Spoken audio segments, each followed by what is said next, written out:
China is looking to dominate the seas by improving its submarine fleet, including potentially a new killer sub.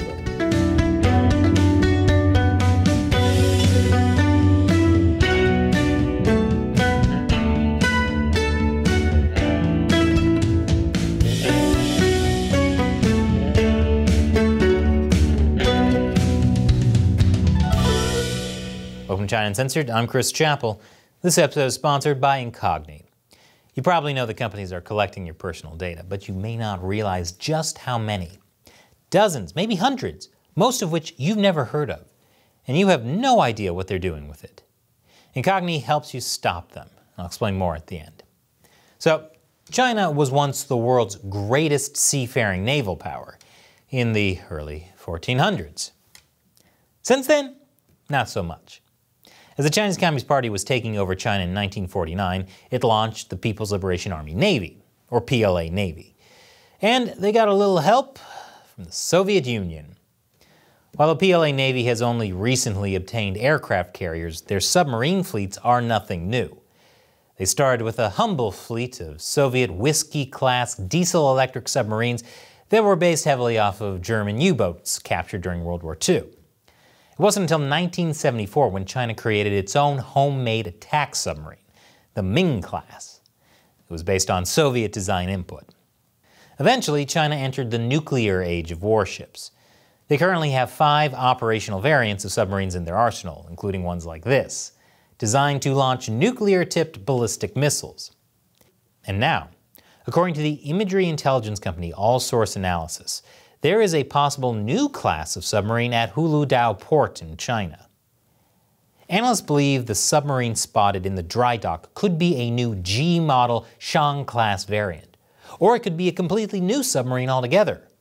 We may be looking at the new Type 95 or Sui-class submarine, which would be China's first third-generation attack submarine. And it could be a dangerous killer sub. The submarine was initially spotted in late April to early May.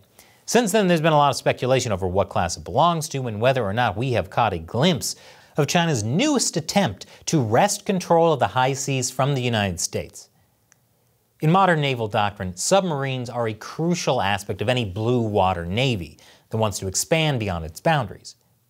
In the U.S., the Seawolf and Virginia classes of attack submarines have dominated the seas. The Virginia class entered services in the early 2000s. In addition to attack submarines, the U.S. Navy also has several ballistic missile submarines. These subs can lurk beneath the waves anywhere in the world and quickly launch a nuclear missile, which is a pretty important nuclear deterrent. Submarine warfare is an essential component of modern naval warfare, particularly when it comes to deterring, destroying, or defending large surface vessels.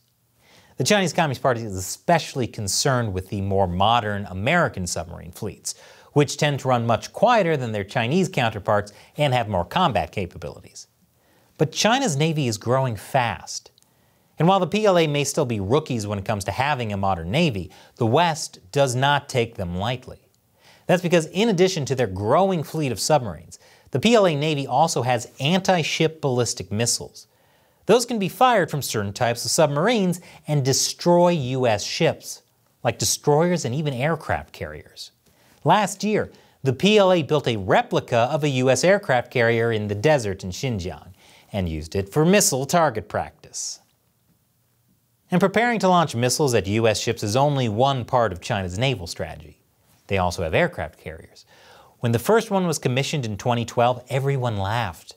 It was a remodel of an old Soviet carrier, and it had that stupid ski jump ramp. But 10 years on, things have changed. Now China is building its own carriers, and it's on track to build 4 this year. Another PLA Navy strategy goes beyond shipbuilding. They're using harassment to put pressure on the U.S. Navy. The Chinese Communist Party has pretty lax rules of engagement when it comes to asserting dominance over disputed waters, like by using their supposedly commercial fishing vessels to harass U.S. ships in the South China Sea, which China claims as their own territory. And U.S. warships are no stranger to PLA Navy vessels shadowing them. On occasion, PLA Navy sailors will even harass U.S. naval aviators on the radio near the Spratly Islands. While tensions between the US and China in the South China Sea are nothing new, the addition of China's submarines beneath the waves may prove unsettling to the US Navy. The US slacked off on its anti-submarine warfare after the Cold War, but it stepped it up again with the recent Anti-Submarine Warfare Operations, or ASW. ASW operations are carried out by naval assets ranging from aircraft to surface vessels to submarines. Plus, the US Navy has begun doing joint training with allied nations. The point is to make sure different nations can work together in the event of a war with no nation in particular. With the Chinese Navy on a determined path towards modernization, and eyeing the ability to control navigation and commerce through military power, there is no telling what the future holds. And this episode has been sponsored by Incogni. Whenever you do anything online, there's a huge number of companies that collect your personal data. Look at all of them. And these are just the ones that have collected my data. These unscrupulous companies collect things like your name, your email, your address, even your social security number. What are they doing with this personal data? Well, they're buying it, selling it, and trading it to other companies to sell you products or create a profile of you. And when these companies get hacked, you could be in big trouble.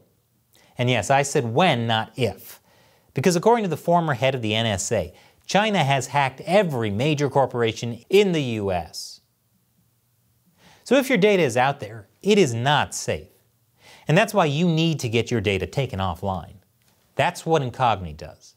Incogni forces these companies to delete your data using all the applicable laws. Theoretically, you could do it yourself if you knew what the laws were and how to write those companies with the correct type of request/threat to remove your data. But that's an impossible amount of work. That's why Incogni handles it for you. Just a few months after signing up, Incogni has already gotten my details removed from 19 of these data brokers, with 35 more in progress.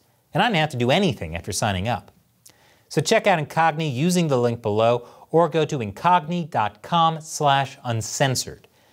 The first 100 people to use the code uncensored will get 20% off. Get your personal data off the market with Incogni. Once again, I'm Chris Chappell. Thanks for watching China Uncensored.